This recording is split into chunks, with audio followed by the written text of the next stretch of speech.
Nous te magnifions parce que c'est Jésus, ton Fils bien-aimé, tu l'as envoyé sur cette terre parce que tu nous as aimés d'un amour que nul ne peut sonder.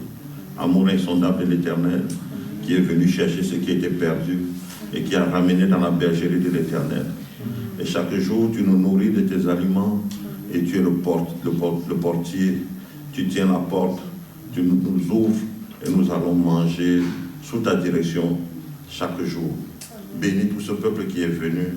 Et Seigneur, tu nous as permis de chanter devant Yeshua, le roi des rois, celui qui règne d'éternité en éternité. C'est une grâce que de chanter devant lui. Quel honneur. Et nous te disons merci de nous avoir privilégiés dans ce monde. Et nous sommes en ta présence en cette matinée. Sois béni l'Éternel. Amen. Asseyons-nous. Amen. Avant que de commencer la prédication, je suis Joseph Zembourg. Avant que de commencer la prédication, pendant 2 semaines, j'ai été occupé à l'école. Je n'ai pas eu le temps d'être avec vous. J'avais un séminaire d'islamologie et à l'issue du séminaire d'islamologie qui a duré d'un lundi à dimanche. Dimanche même, nous avons eu à la fois le culte et le cours. Nous avons enchaîné avec les travaux pratiques à l'Institut biblique de Loja. Amen. Donc si quelques-uns ne m'ont pas vu, j'étais occupé. Deuxièmement,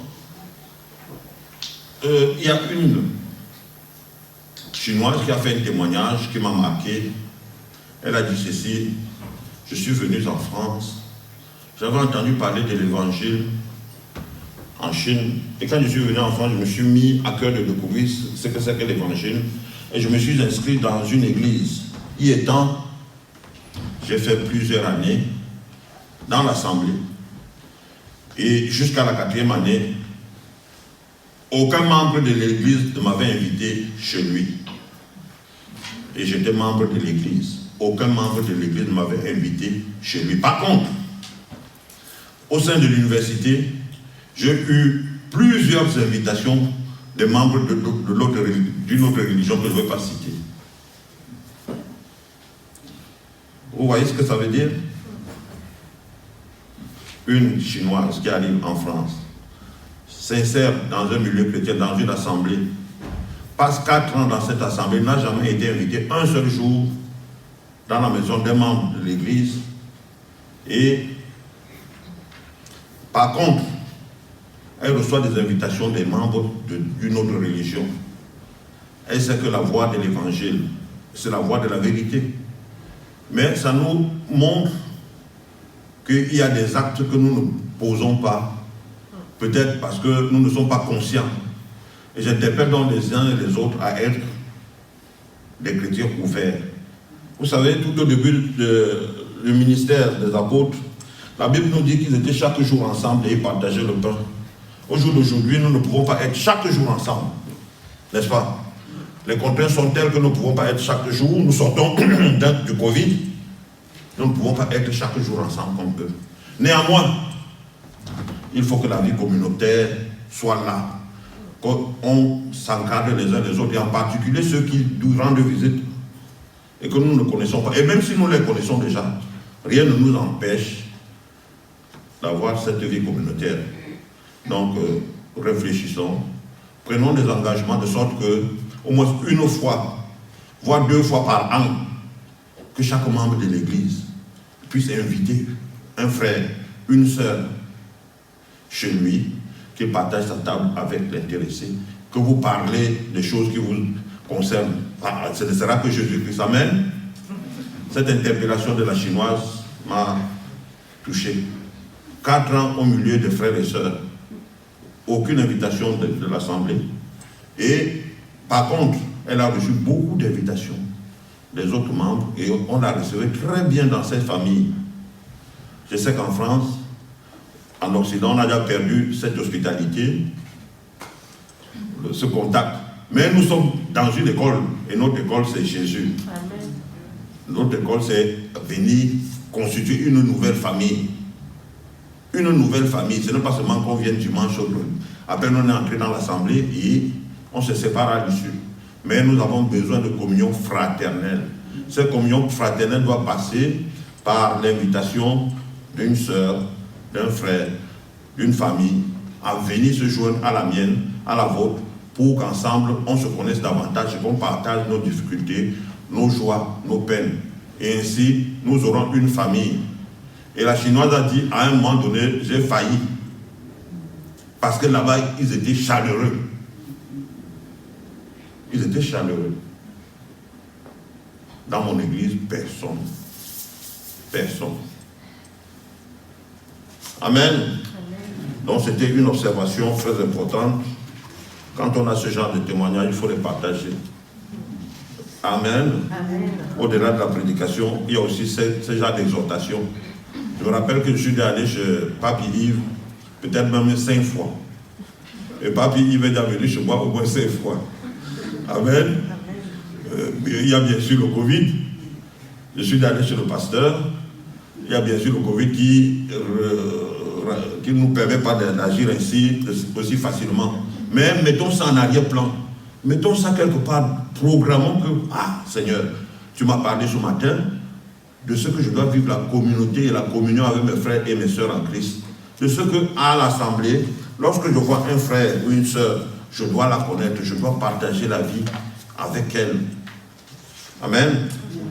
Donc notre prédication portera sur Ésaïe 55. On va commencer par le verset 1. Et avant que notre introduction va consister à vous parler de l'homme moderne. Un récit sur l'homme moderne. Ce récit qui veut montrer que l'homme moderne cherche trop souvent midi à 14h. L'homme moderne cherche trop midi à 14h. Pour rester dans la métaphore de l'eau, parce qu'on va parler de l'eau, venez aux eaux, ce matin ce sera ça. Pour rester dans la métaphore de l'eau, chercher à se désaltérer, l'homme moderne va au-delà. Il peut avoir de l'eau, mais il a soif et il ne boit pas. Donc je vais vous lire le texte d'un auteur sur cette petite parabole. Un homme moderne se perd dans le désert. La chaleur impitoyable du soleil le dessèche. Alors qu'il se croit perdu, il voit au loin une oasis. Se dit-il, une illusion optique. Un mirage qui me nargue, car en réalité, il n'y a rien, dit-il. Il s'approche de l'oasis. Il est perdu dans le désert. C'est tellement qu'il a déjà soif, il a faim. Bref, il s'approche donc de l'oasis, mais l'oasis disparaît, c'est ainsi dans le désert. Il voit toujours plus distinctement des palmiers, des dattiers, et même il va voir un peu, il aura l'illusion qu'il voit de l'eau. Il avance. Il se dit, mais mon imagination me joue des tours. Il entend même un peu, dans sa tête, c'est comme s'il y a des clapotis de l'eau. Il avance, et au final, où se trouve-t-il? Il se trouve à quelques mètres de l'eau. Il se trouve en bas du dattier. Peu de temps après, 2 bédouins le trouvent couché par terre, mort. Est-ce que tu peux comprendre une chose pareille? Demande donc l'un des bédouins à l'autre. Il n'avait qu'à ouvrir la bouche et les dattes lui tombaient dedans, à 2 pas de la source. Le voilà mort de soif et de faim. Comment est-ce possible? Et l'autre répond, c'était un homme moderne. L'homme moderne cherche midi à 14h. Frères et sœurs en Christ, tâchons de ne pas être modernes au sens où l'entendaient ces bédouins. Vous comprendrez en écoutant ce jour, dans le texte d'Ésaïe 55, du verset 1, je passerai au-delà du verset 5. Si ça ne s'affiche pas, nous allons aller à l'ancienne. C'est-à-dire qu'on va ouvrir nos Bibles. Amen. Amen. Nous ouvrirons nos Bibles. Ça s'affiche. À l'ancienne.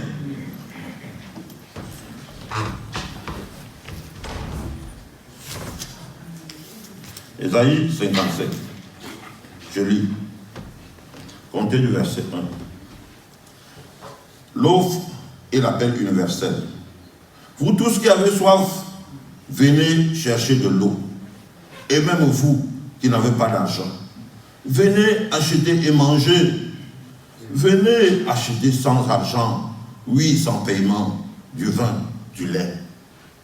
Pourquoi dépensez-vous votre argent pour payer ce qui ne nourrit pas? Pourquoi travaillez-vous pour une nourriture qui ne rassasie pas? Écoutez, oui, écoutez-moi, alors vous mangerez ce qui est bon. Vous vous délecterez d'aliments savoureux. Tendez l'oreille, venez à moi, écoutez-moi, et vous vivrez. Car je conclurai avec vous une alliance éternelle. J'accomplirai pour vous, avec fidélité, les œuvres bienveillantes que j'ai promises à David. Voici, j'ai fait de lui un témoin pour les peuples, un chef pour commander au peuple. Oui, tu appelleras une nation que tu ne connais pas. Une nation qui ne te connaît pas va accourir vers toi. C'est à cause de moi, moi l'Éternel ton Dieu, moi le Saint d'Israël, qui te couvre de gloire. Amen. Nous sommes, ce texte d'Ésaïe, comme il est dit, c'est tiré du livre d'Ésaïe. Ésaïe était le fils d'Amoz, il est né aux environs de l'an 765 avant Jésus-Christ. Et il a reçu sa vocation prophétique étant dans le temple. Sa mission était d'annoncer la ruine d'Israël et de Juda. Annoncer la ruine d'Israël et de Juda. Israël et Juda qui avaient violé l'alliance de l'Éternel. Ça devait être une mission compliquée. Annoncer la ruine du peuple de Dieu. Dieu t'élève et t'envoie annoncer la ruine. Et ce texte que nous venons de lire vient après le 4e chant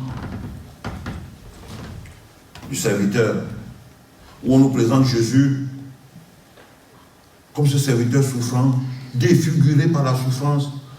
Il est maltraité. Au chapitre 52 et 53. Et ce texte vient après également le texte d'Ésaïe 54, où on nous présente la nouvelle Jérusalem. Une nouvelle Jérusalem où Dieu dit, je serai les larmes. La délaissée aura beaucoup d'enfants. Où il prescrit même à Israël d'étendre les cordeaux, d'agrandir sa superficie, car les nations vont accourir Jérusalem. Ce texte vient donc après l'annonce de la restauration, que Jérusalem sera restaurée. Mais voici que le Seigneur nous parle. Et son livre s'adresse primo. Ce texte s'adresse primo aux personnes de sa génération qui se sont détournées des exigences de l'alliance d'après la loi de Moïse et qui l'appellent à revenir à la sainteté et à l'obéissance. À la fois, ce texte que nous avons lu et le livre d'Ésaïe également s'adresse aux personnes des générations futures en exil, car Israël était en exil, devait aller en exil, pardon. Et il console déjà ceux qui seront en exil de ce que le Seigneur va les ramener et qu'il va établir un royaume de paix. Et enfin, ce texte s'adresse enfin aux hommes et femmes de notre génération et plus particulièrement aux chrétiens d'aujourd'hui. À nous, ce texte nous dit, revenez. Revenez à la crainte et à l'obéissance de Dieu.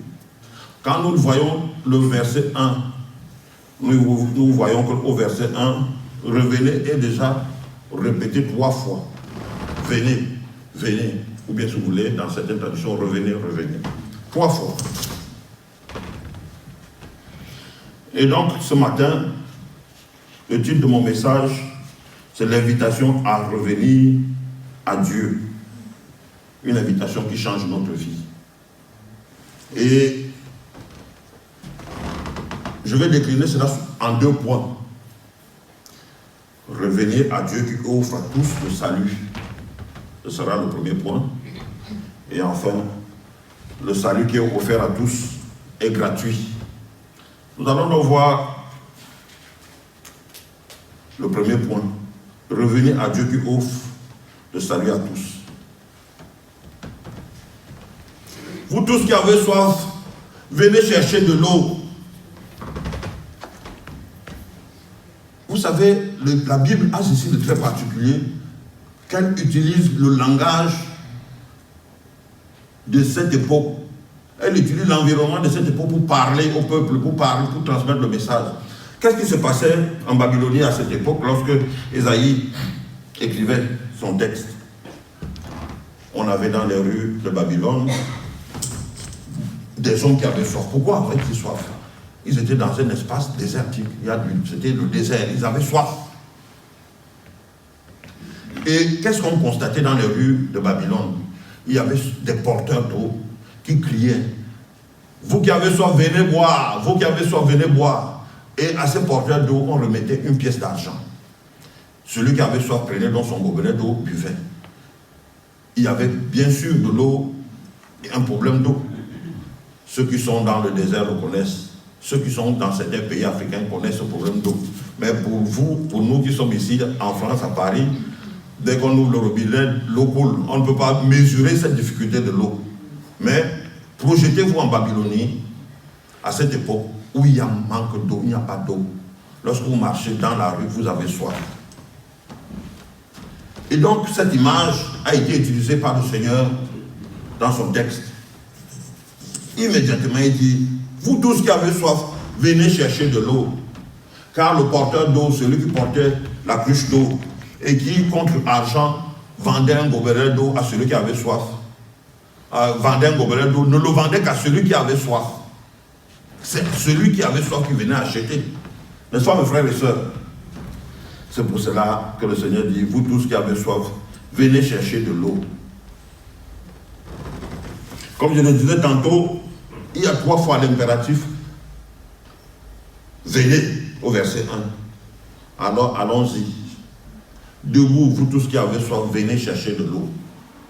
Et l'eau sert à parler de la parole de Dieu, de l'enseignement dans l'enseignement de la Bible. Comme l'eau désaltère l'âme d'un être humain, ainsi les mots de la Bible ressourcent l'âme. Les mots, la Bible que nous venons de lire, ceux qui ont ouvert la Bible, vous avez ressourcé votre âme. Comme l'homme a soif de cette eau, les paroles qui sont contenues dans la Bible étanchent également votre soif. Le prophète Amos utilise même l'image de l'eau et de la soif pour parler de la parole de Dieu quand il dit « Voici les jours viennent, dit le Seigneur l'Éternel, où j'enverrai la famine dans le pays, non pas la disette du pain et la soif de l'eau, mais la faim et la soif d'entendre les paroles de l'Éternel. » Amos 8, verset 11. Donc, cette eau dont parle le Seigneur, c'est sa parole. Venez, vous tous qui avez soif, venez chercher de l'eau. Et peut-être que parmi nous, il y en a qui n'ont pas encore fait ce pas de foi, en se confiant pleinement en Dieu dans leur vie, à venir chercher cette eau. Peut-être que vous vous dites, je n'ai pas soif. Peut-être que vous vous dites, je n'ai pas besoin de ce Dieu. Bon, je me suffis. Non, personne ne se suffit. Ou bien mon âme est désaltérée. Non, notre âme n'est jamais assez désaltérée. Constamment et permanemment, nous avons cette soif de l'Éternel. Que tu sois l'ancien ayant fait 50 ans de foi comme Papy Yves, ou bien que tu sois une nouvelle convertie ayant fait 1 mois dans la maison de Dieu, nous avons tous besoin de la parole de Dieu constamment. Car est-ce que la soif, on finit d'avoir soif? Non. C'est un phénomène qui se répète. Ça se répète. Vous pouvez boire 1,5 litre d'eau maintenant, mais le soir vous aurez soif. Et vous aurez encore besoin de l'eau. Venez donc, vous tous qui avez soif, chercher de l'eau. Approchons-nous donc avec assurance du trône de la grâce afin d'obtenir compassion et de trouver grâce pour être secouru au moment opportun. Nous lançons Hébreu. Nous pouvons nous approcher à Dieu de plusieurs façons. Comment? Par une retraite. On peut prendre une retraite d'une journée. Il y a des fois, on prescrit ici à l'église, je crois mon pasteur, qu'on prescrit souvent les jeunes. Il arrive souvent qu'on prescrit les jeunes. Donc nous pouvons nous approcher par une retraite pour prier une journée, par une lecture plus assidue de la parole de Dieu, par une repentance. Mais ce que je dis, allons debout, venez acheter, venez manger, venez acheter du vin et du lait sans argent, sans rien payer. Et le verset, Ésaïe 57 nous dit, c'est sans rien payer. Car au dehors, c'est à prix d'argent, qui cherchent à étancher la soif spirituelle. Ils s'inscrivent dans le mouvement spirituel contre argent. Mais avec Dieu, vous venez gratuitement, sans rien payer. Vous savez, l'homme a ceci de particulier, c'est qu'il voudrait voir qu'il sort de sa poche pour payer. Et c'est quand il sort son argent qu'il dit effectivement ce que j'ai reçu est vrai. Si Dieu avait demandé qu'on paye même 1 milliard, beaucoup chercheraient 1 milliard pour acheter cette parole de Dieu, cette vie éternelle. Mais elle est gratuite. Elle nous est donnée gratuitement, par la grâce. Et comme les hommes donc ne conçoivent pas que la vie éternelle soit donnée gratuitement, ils dépensent beaucoup d'argent pour rien. Ils achètent. Ils vont où on achète le spirituel, mais nous achetons gratuitement. Venez sans argent, sans rien payer. Tu achètes sans argent, tu ne payes pas.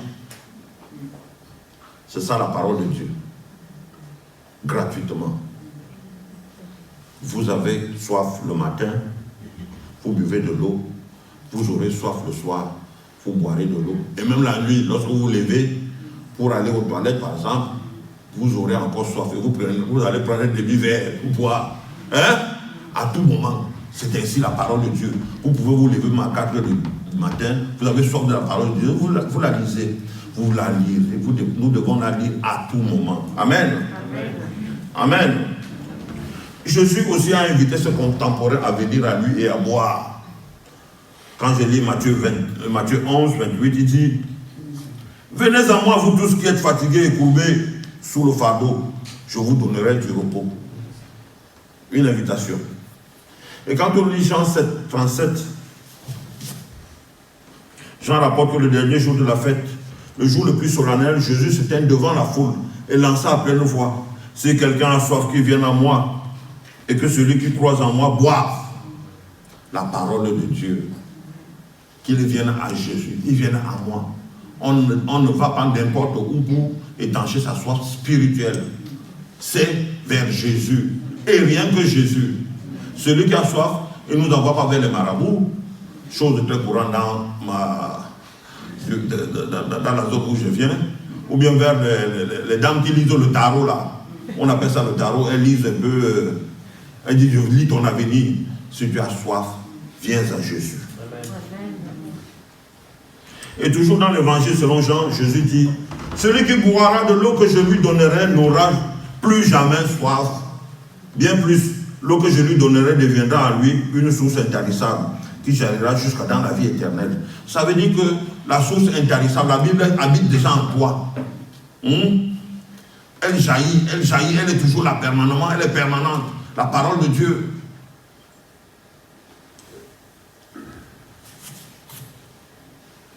Jésus s'adresse donc à tous ceux qui ont soif. Et je crois que nous en faisons tous partie aujourd'hui. N'est-ce pas? Nous en faisons tous partie. À quelque moment que ce soit. À quelque degré que nous nous situons. À quelque degré de responsabilité. Qui que tu sois dans l'église, nous faisons tous partie de ceux que Jésus appelle. Ne dis pas que Jésus m'a appelé il y a 10 ans, j'ai accepté, je suis venu, donc aujourd'hui, son appel ne me concerne pas. Ça nous concerne nous tous.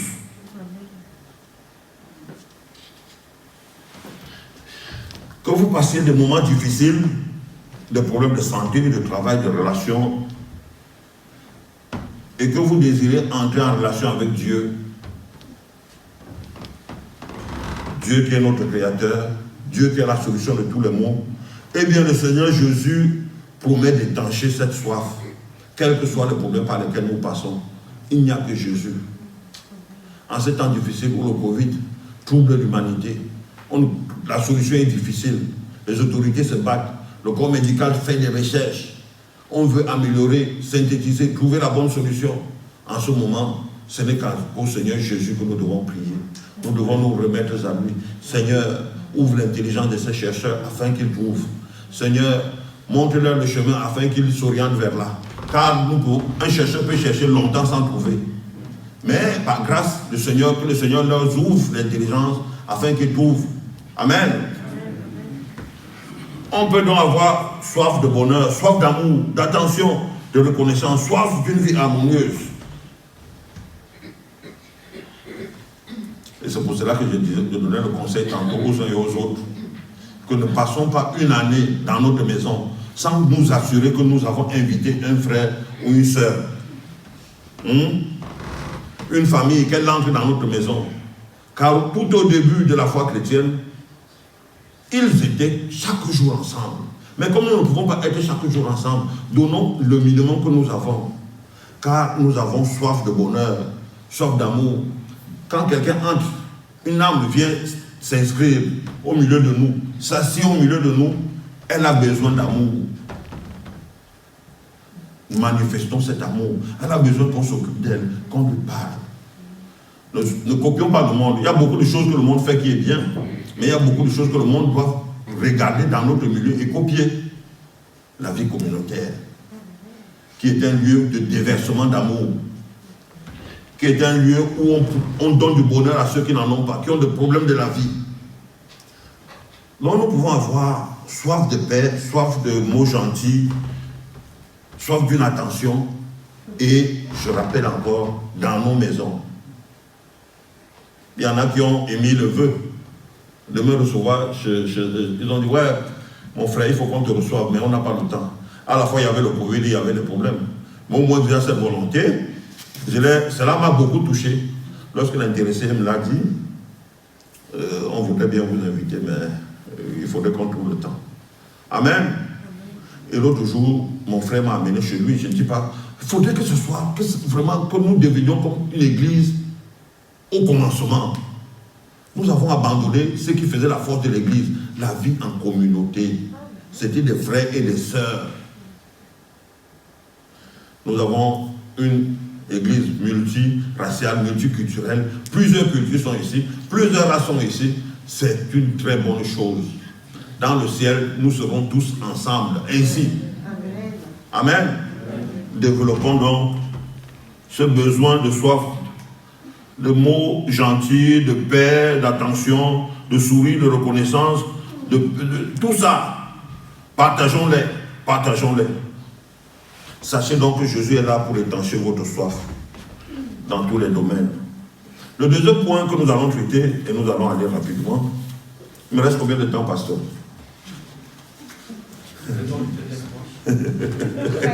Amen. Ce salut qui est offert à tous est gratuit. Et pour l'obtenir, il faut écouter l'Éternel. Je lis Ésaïe 55, verset 1b, jusqu'à 2. Et même vous qui n'avez pas d'argent, venez acheter et manger. Venez acheter sans argent, oui sans paiement, du vin, du lait. Pourquoi dépensez-vous votre argent pour payer ce qui ne nourrit pas? Pourquoi travaillez-vous pour une nourriture qui ne rassasie pas? Écoutez, oui, écoutez-moi. Alors vous mangerez ce qui est bon. Vous vous délecterez d'aliments savoureux. Achetez sans avoir de carte de crédit, sans avoir de chèque, sans avoir un virement bancaire. Bref, achetez sans avoir de l'argent. Est-ce possible dans ce monde? Pas du tout. Acheter sans avoir de l'argent. Donc la description de ce verset que je venais de lire semble utopique. Et pourtant, c'est la réalité. Comment en effet acheter quoi que ce soit sans argent, sans rien payer? Ce n'est possible que dans la société. Ce n'est pas possible dans la société capitaliste, nous l'avons vu. Cependant, et pourtant, avec Dieu c'est possible. L'on achète auprès de lui sans argent, sans rien payer. Le prophète nous dit que Dieu nous invite à venir boire de l'eau, à venir acheter sans paiement du vin, du lait. Hein? Du vin, du lait. Dieu veut satisfaire nos besoins essentiels. C'est une invitation à la table de l'agneau, du vin, du lait. Amen. Du vin, du lait. Venez acheter du vin, du lait. C'est tout ce qu'il y a d'exquis dans la vie que le Seigneur nous appelle à venir prendre. Le vin est une boisson noble qui symbolise la joie et la fête. L'eau, le lait, dans le Nouveau Testament, représente la parole de Dieu. Car en effet, dans sa première épître, l'apôtre Pierre écrit, comme les enfants nouveau-nés, désirez ardemment le lait de la parole, afin que cela vous fasse grandir en vue du salut. Donc nous comprenons que ce qui est offert, l'eau et le vin, c'est la parole, comme j'avais dit tantôt au début, qui est contenue dans la Bible. Il ne s'agit pas d'un grand cadeau inimaginaire. Il s'agit de ce cadeau que Dieu donne, qui est le salut. Venez et recevez le salut gratuitement.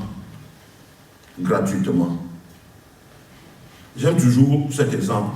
S'il était question d'acheter le salut, tous les milliardaires qui sont riches, qui dépensent même les milliards pour se promener dans les navettes pour aller dans les planètes Mars, ils achèteraient le salut et nous on les regarderait comme ça. Mais Dieu les a confondus. Ce n'est pas avec de l'argent. Ce n'est pas parce que vous avez 100 milliards d'euros que vous allez obtenir le salut. Ça ne s'achète pas. Confusion totale. Le salut appartient à celui qui est devenu petit, qui a reçu Jésus comme un enfant, qui croit comme un enfant. Amen. Amen. Et le Seigneur connaît tous nos besoins. Hein? Comme le papa connaît les besoins de son enfant, n'est-ce pas? Le père connaît, quand l'enfant vient dire, papa, j'ai besoin de la chaussure. Papa connaît, avant que tu ne viennes lui dire que j'ai besoin de la chaussure, c'est que là, à cet instant, si cet enfant manque déjà des chaussures. Quand nous venons vers Dieu, pour lui demander quoi que ce soit, il est au courant que nous en manquions. Il est au courant de nos besoins. Venez et achetez sans argent, sans paiement du vin, du lait. Venez pour satisfaire vos besoins essentiels.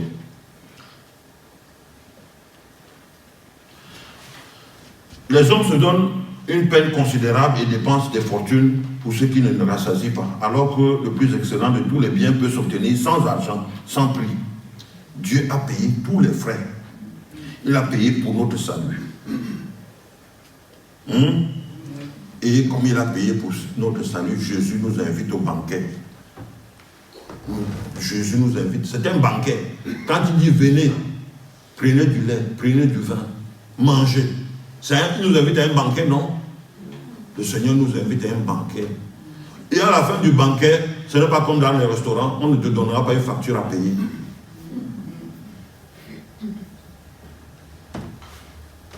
Jésus compare. Et pour mieux comprendre ça, Jésus nous a donné une parabole, la parabole de noces, où un richissime avait organisé le mariage de son fils et il envoie chercher des convives, mais ceux-ci refusent de venir. Alors il envoie d'autres serviteurs pour insister de sa part auprès des invités. Portez-leur ce message, j'ai préparé mon banquet, j'ai fait tuer mes jeunes taureaux, mes bêtes les plus belles, et tout est prêt, venez dans vos noces. C'est de ça qu'il s'agit. Venez aux noces, tout est gratuit. C'est gratuit. Ne dépensez pas de l'argent à aller consulter le tarot. Ça se paye, non? Est-ce qu'elle consulte pour rien ou bien il là? Généralement, c'est les femmes, je ne sais pas pourquoi. Quand moi, je dis qui sont... ça se paye. Et pourtant, notre avenir, venons vers Jésus. Venez faire la consultation auprès du Seigneur. À lui appartient le lendemain, le futur. Ça n'appartient pas à un homme. Notre lendemain appartient à Dieu. Venez à Dieu. Le Seigneur a payé le prix. Et il nous invite à venir à sa table gratuitement. Gratuitement, mes chers frères, mes soeurs et frères, mes soeurs et mes frères. Nous avons choisi la meilleure part. La part qui ne nous sera pas ôtée. Parce que nous étions des pauvres. Dieu a vu que nous étions des pauvres, sans argent, incapables d'acheter. Il a donc donné cela gratuitement. Et les riches, pendant que les riches refusent de venir gratuitement recevoir le salut payé par Jésus, les pauvres entrent. Et il y a beaucoup de la place dans la maison de mon Père. Si cela n'était pas dit Jésus, je vous l'aurais dit. Si toute la France se convertit, le Seigneur les reçoit. Son royaume n'est pas limité. C'est pour cela qu'il dit dans Isaïe 54, étendez le cordeau, augmentez Jérusalem, faites grandir Jérusalem, car les nations vont affluer. Et l'évangile au jour d'aujourd'hui est annoncé au-delà de Jérusalem. C'est annoncé ici à Paris, même en Chine, même en Corée du Nord. Est-ce que vous savez qu'il y en a qui font le culte avec la Bible? Après avoir fait le culte, ils enterrent la Bible dans la terre. Nous avons cette grâce de la voir gratuitement, de la voir devant nous. Personne ne nous interdit de lire cette Bible. En Corée du Nord, c'est interdit de lire.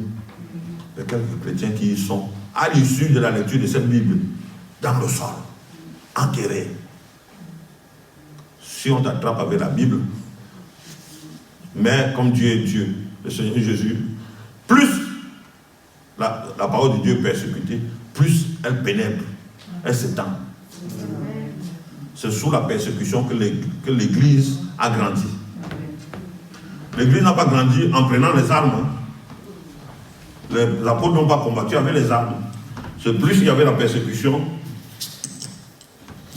C'est où? Plus il y avait la persécution, plus l'Église grandissait.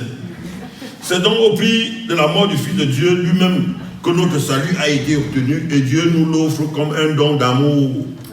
Le salut est un don gratuit et cependant il doit être acheté sur le marché de la miséricorde. La perle précieuse est achetée sans argent, sans rien payer. Là, les biens célestes sont accessibles à tous. Le trésor des joyeux de la vérité est ouvert à chacun. Il faut écouter Dieu. Il faut écouter Dieu. Tendez l'oreille, venez à moi, écoutez-moi et vous vivrez. Car je conclurai avec vous une alliance éternelle. Là, je suis au verset 3 et 5. J'accomplirai pour vous avec fidélité les œuvres bienveillantes que j'ai promises à David. Voici, j'ai fait de lui un témoin pour le peuple, un chef pour commander au peuple. Oui, tu appelleras une nation que tu ne connais pas, une nation qui ne te connaît pas va accourir vers toi. C'est à cause de moi, moi l'Éternel, ton Dieu, moi le Saint d'Israël qui te couvre de gloire. Dieu nous dit là qu'il établira une alliance éternelle. Dieu avait établi avec David d'abord une alliance que sur son trône il y aurait toujours qui? Un fils de David. Mais cela n'a pas marché. Nous voyons que à peine David a-t-il passé la royauté à Salomon, qu'après Salomon, avec le Rehoboam, c'était déjà la séparation. Et après, il n'y a même plus sur le trône de David. Mais Dieu nous promet une alliance éternelle. Ça veut dire que sur le trône de David, il y aura un roi qui y sera éternellement assis et rien ne le bougera plus. Cette alliance éternelle concerne notre relation à Jésus. Et au jour d'aujourd'hui, nous avons Jésus-Christ qui est notre roi. Il est déjà notre roi car il règne dans nos vies. Est-ce qu'il ne règne pas dans ta vie? Moi, Jésus règne dans ma vie. Amen. Et ceux pour qui Jésus règne dans leur vie, lèvent la main. Amen. Amen. Il est déjà notre roi. Nous sommes là dans le déjà et le futur. Pour nous chrétiens, Jésus règne. Il est sur le trône. Et il va régner, toute la terre le verra. Nous sommes dans le déjà et le pas encore. Pas encore pour le monde, pour ceux qui ne le connaissent pas. Mais déjà pour nous qui le connaissons. Le roi des rois règne. Amen. Il est venu, il est monté au ciel et il est assis à la droite du Père. Notre Jésus. Écoutez-moi. Dès qu'il y a écoute, il y a la vie. Dieu dit dans le verset 2 et 3, écoutez-moi. Et dès qu'il y a écoute, il faut écouter l'Éternel. Dès qu'il y a écoute, il y a la vie. Écouter l'Éternel veut dire que lorsqu'il te parle, et que dans son message, il y a des choses à reformer, à formater en toi, reforme ou bien formate. On peut formater un disque dur pour enlever tout ce qu'il y a dessus, non? Hein? On peut être comme ça. C'est-à-dire que dans notre vie, on constate que non, tout est à mettre à zéro. Tellement nous avons péché, tellement nous avons agressé Dieu, tellement nous avons été dans le négatif par rapport au message que Dieu nous présente, que non, je dis, je suis un disque dur qui doit être formaté. Ça veut dire qu'à l'écoute de la parole de Dieu, on peut se formater, comme on peut se reformer. Amen. Si c'est à toi, à chacun de voir s'il doit se formater ou bien il doit se reformer. Reformer, ça peut consister en quelques points de repentance. C'est ça, écouter Dieu. Amen. Amen. En conclusion, donc, l'Esprit de Dieu nous adresse une invitation. Où que vous soyez et qui que vous soyez, venez participer au festin de l'Évangile. Ce qu'il faut est simple. C'est avoir conscience de son besoin. C'est avoir soif, avoir faim. Les bienfaits que Dieu accorde sont les eaux du Saint-Esprit et la vie éternelle par le moyen de la foi en Jésus-Christ, son Fils. Le vin de la joie et le lait de la bonne parole de Dieu, ce sont des dons gratuits, reçus sans argent, sans rien payer. La vraie satisfaction et le vrai plaisir durable ne se trouvent que dans cette eau, dans ce vin, dans ce lait. Rien que dans cette eau, dans ce vin, dans ce lait. Le salut doit être saisi maintenant. Cherchez l'Éternel tandis qu'on le trouve. Dieu est proche, il pardonne abondamment, mais hâtez-vous, le moment vient où il ne sera plus accessible. La Bible nous dit qu'il y a des moments où on va toquer à la porte, ce ne sera plus ouvert. Amen. Amen.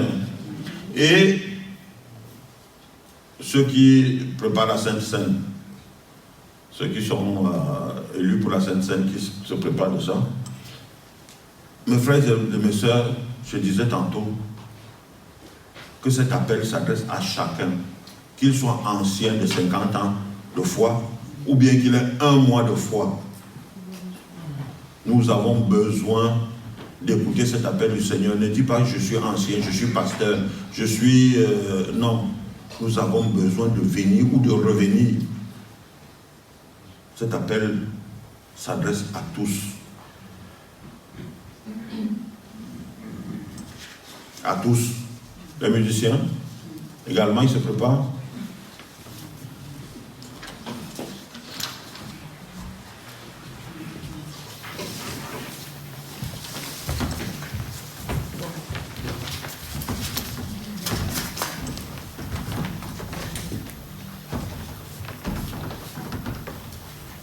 Prions. Devons-nous clore la prédication par une prière. Éternel notre Dieu, merci pour la matinée et merci parce que tu nous appelles à venir ou à revenir à toi. L'invitation de l'Éternel, une invitation qui va changer notre vie. Une invitation qui nous appelle pour nous dire formatez-vous ou reformez-vous. Seigneur, nous t'avons compris. Nous allons nous former, nous formater ou nous reformer. Nous allons être des êtres nouveaux. Nous allons aimer ta parole. Nous allons venir avec ta parole. Nous allons venir boire. Nous allons manger du lait boire du lait qui est dans ta maison. Seigneur, nous constatons que nous avons faim et que tu es la nourriture qu'il nous faut. Tu es le lait et le vin qu'il nous faut. Jésus-Christ, gratuitement, tu nous donnes tout cela.